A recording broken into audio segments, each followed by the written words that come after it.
Relation की बातचीत करते हैं। भारत और जर्मनी की 25 साल पुरानी रणनीतिक साझेदारी को अगले स्तर पर ले जाएंगे।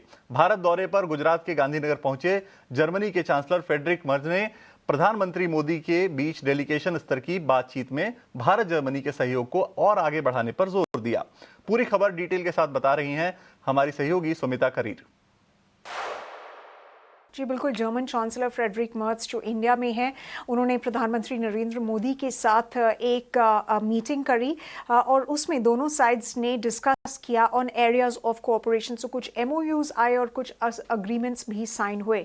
तो जर्मनी जो है वो चाहता है इंडिया के साथ कोऑपरेट करना more closely on security issues. और प्रधानमंत्री नरेंद्र मोदी ने ये भी बोला अपनी मीटिंग के बाद में, मीटिंग के दौरान, कि इंडिया जर्मनी का जो बायलैटरल ट्रेड है it has reached its highest level ever, its surpass the $50 billion mark.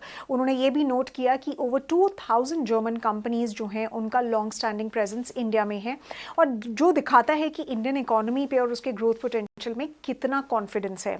और उन्होंने ये भी बताया कि ट्रस्टेड सप्लाई चेन्स बिल्ड करने के लिए दोनों का फोकस होना चाहिए। एमओयूज ने भी ये दर्शाया। और मर्ज ने बोला कि इंडिया और यूरोपियन यूनियन को अपने जो फ्री ट्रेड agreement से related negotiations हैं, they should be concluded with his intended visit to essentially provide impetus for concluding a trade deal by the end of January. जो MOUs थे वो sign हुए critical minerals में, telecom में, energy, R&D, economic cooperation और AI innovation center के लिए। announcement की अगर हम बात करें तो announcement of free visa transit for Indian passport holders through Germany, that was the big key takeaway।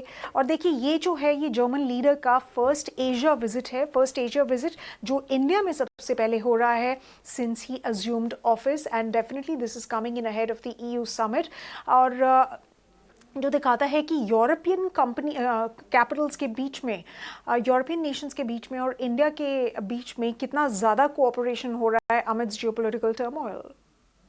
बिल्कुल, चलिए बात अब